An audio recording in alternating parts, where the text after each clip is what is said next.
लोकसभा से वक्फ संशोधन बिल पूर्ण बहुमत से पास हुआ। विधेयक के पक्ष में 288 सांसदों ने वोट किए। बिल के खिलाफ 232 वोट पड़े। लोकसभा में वक्फ संशोधन बिल के खिलाफ विपक्षी सांसदों का हंगामा। विपक्षी दलों ने विधेयक को बताया संविधान का उल्लंघन, धार्मिक आजादी के खिलाफ बताया इसे। गृह मंत्री अमित शाह ने विपक्ष की मंशा पर उठाए सवाल। कहा, शाह बोले वोट बैंक की खातिर मुस्लिमों को भड़का रहा है विपक्ष। संशोधन बिल से गरीब मुस्लिमों का होगा लाभ। असदुद्दीन ओवैसी ने संसद में वक्फ बिल का किया विरोध। वक्फ बिल को बताया मुस्लिमों के साथ अन्याय। सांकेतिक तौर पर बिल की कॉपी को फाड़कर विरोध जताया। आज राज्यसभा में पेश किया जाएगा वक्फ संशोधन बिल। राज्यसभा में बिल को लेकर हंगामा होने के आसार। विपक्षी सांसद कर सकते हैं हंगामा। वक्फ बिल पास होने के बाद यूपी में पुलिस हाई अलर्ट पर। कई इलाकों में पुलिस ने किया फ्लैग मार्च। कई जिलों में विरोध प्रदर्शन की आशंका। शाहीन बाग जैसे संवेदनशील इलाकों में सुरक्षा बढ़ाई गई। वक्फ बिल के बाद बढ़ी चौकसी। पुलिस ने पैरामिलिट्री फोर्स के साथ किया गश्त। अमेरिकी राष्ट्रपति डोनाल्ड ट्रंप ने किया टैरिफ का ऐलान। अलग अलग देशों पर लगाए गए अलग अलग टैरिफ। भारत पर 26% रेसिप्रोकल टैरिफ का ऐलान। यूएस के टैरिफ ऐलान पर चीन ने जताया विरोध। का अपने हितों की रक्षा के लिए जरूर कदम उठाएंगे। चीन पर लगाए टैरिफ को तत्काल रद्द करे अमेरिका।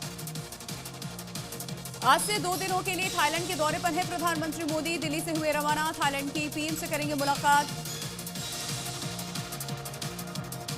आज प्रयागराज जाएंगे सीएम योगी आदित्यनाथ। महाकुंभ खत्म होने के बाद सीएम योगी का पहला प्रयागराज दौरा।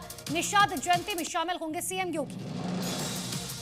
आज वाराणसी में रहेंगे आरएसएस प्रमुख मोहन भागवत। संगठन के अधिकारियों के साथ करेंगे बैठक। शाखा में भी लेंगे हिस्सा। कई मंदिरों में दर्शन पूजन के कार्यक्रम।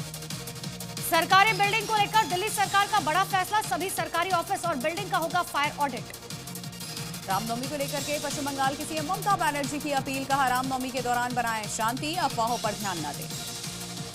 आरजेडी के सुप्रीमो लालू प्रसाद यादव की बिगड़ी तबीयत। दिल्ली एम्स में कराया गया भर्ती। डॉक्टर्स की टीम कर रही है इलाज। बाबा बागेश्वर धीरेन्द्र शास्त्री का बड़ा ऐलान। हिंदू ग्राम बसाने की घोषणा की और गैर हिंदुओं के प्रवेश पर प्रतिबंध रहेगा। पश्चिम बंगाल शिक्षक भर्ती घोटाला मामले में आ जाएगा फैसला। भ्रष्टाचार के आरोप में हाईकोर्ट ने 25,000 शिक्षकों की नौकरी कर दी थी रद्द। हाईकोर्ट के फैसले को राज्य सरकार ने सुप्रीम कोर्ट में दी है चुनौती। गुजरात के जामनगर में वायुसेना का फाइटर जेट क्रैश हुआ। जमीन पर गिरते हुए फाइटर जेट में लगी आग। हादसे में एक पायलट की मौत हुई, दूसरा गंभीर रूप से घायल। दिल्ली में एसीबी की टीम ने फर्जी फार्मेसी रजिस्ट्रेशन रैकेट का भंडाफोड़ किया। 35 फर्जी फार्मासिस्ट और केमिस्ट के साथ साथ कुल 47 लोग गिरफ्तार। संभल में पुलिस ने की फर्जी हॉस्पिटल का खुलासा। जिला प्रशासन ने डॉक्टर दंपत्ति को हिरासत में लिया। बिना वैध डिग्री के फर्जी डॉक्टर दंपत्ति हॉस्पिटल कर रहे थे संचालन। मेरठ अदालत ने सौरभ हत्याकांड के आरोपी मुस्कान और साहिल की न्यायिक हिरासत बढ़ाई। कोर्ट ने फिर से 14 दिनों के लिए न्यायिक हिरासत में भेजा है। 15 अप्रैल को फिर से दोनों को किया जाएगा पेश। बिहार के मुजफ्फरपुर में जंगल में लगी भीषण आग। घटना के बाद आसपास के गांव में भय का माहौल। आग पर काबू पाने की कोशिश में जुटा हुआ है वन विभाग। उत्तर प्रदेश का कुशीनगर में गेहूं की फसल में आग लग गई। आग लगने से गेहूं की कई एकड़ फसल जलकर राख हुई। ग्रामीणों ने कड़ी मशक्कत के बाद आग पर काबू पाया। बिहार के जमुई में बालू लदे ट्रक में अचानक से लगी आग। पूरा ट्रक जलकर हुआ राख। फायर ब्रिगेड ने कड़ी मशक्कत के बाद आग पर काबू पाया।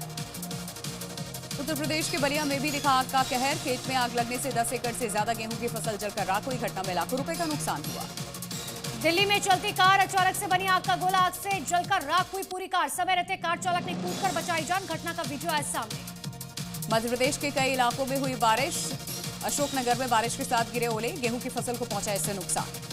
राजस्थान के धौलपुर में नगर परिषद ने चलाया अतिक्रमण हटाओ अभियान। कई अवैध मकानों पर चला बुलडोजर। सड़क किनारे अवैध रूप से बने दुकानों को हटाया गया।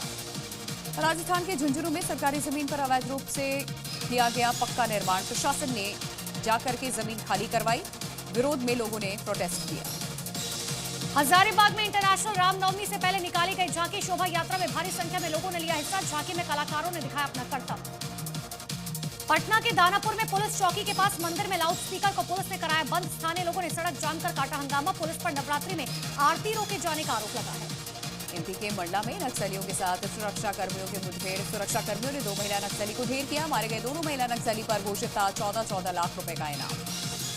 एमपी के भोपाल में पानी के संकट से लोग हुए परेशान। आवेदनों की पूंछ बनाकर रेंगता हुआ पहुंचा युवक। कमिश्नर ऑफिस में लगाई गुहार। इटावा में श्रद्धालुओं से भरी ट्रैक्टर ट्रॉली पलटी। हादसे में 18 श्रद्धालु घायल हुए। गंभीर रूप से घायल 5 लोगों को पीजीआई रेफर किया गया। मंदिर से पूजा कर लौट रहे थे ये घर। यूपी के गोंडा में बिजली कर्मी की दरिया दिली, कुएं में गिरे हिरन के बच्चे का किया रेस्क्यू, कुछ देर तक अपने घर में खिलाया खाना, बाद में जंगल में छोड़ा।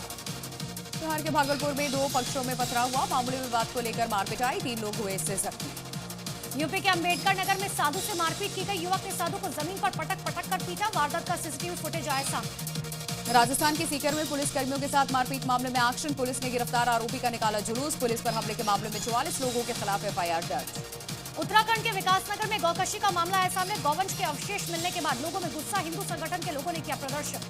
छत्तीसगढ़ के अंबिकापुर में चोरों ने घर को बनाया निशाना, कैश और गहने लेकर फरार हुए चोर, पुलिस चोरों की तलाश में जुटी। राजस्थान के बीकानेर में 2 व्यापारियों के साथ लूट की वारदात, 1 करोड़ 42 लाख रुपए लूट कर फरार हुए अपराधी, लुटेरों की तलाश में जुटी पुलिस। बिहार के नालंदा में बदमाशों ने बुजुर्ग को मारी गोली, गोली लगने से बुजुर्ग गंभीर रूप से घायल, मामले की जांच जारी। यूपी के जौनपुर में पति ने पत्नी को पीट पीट कर उतारा मौत के घाट, शराब के पैसे नहीं देने पर पत्नी की हत्या, पुलिस ने आरोपी पति को किया गिरफ्तार।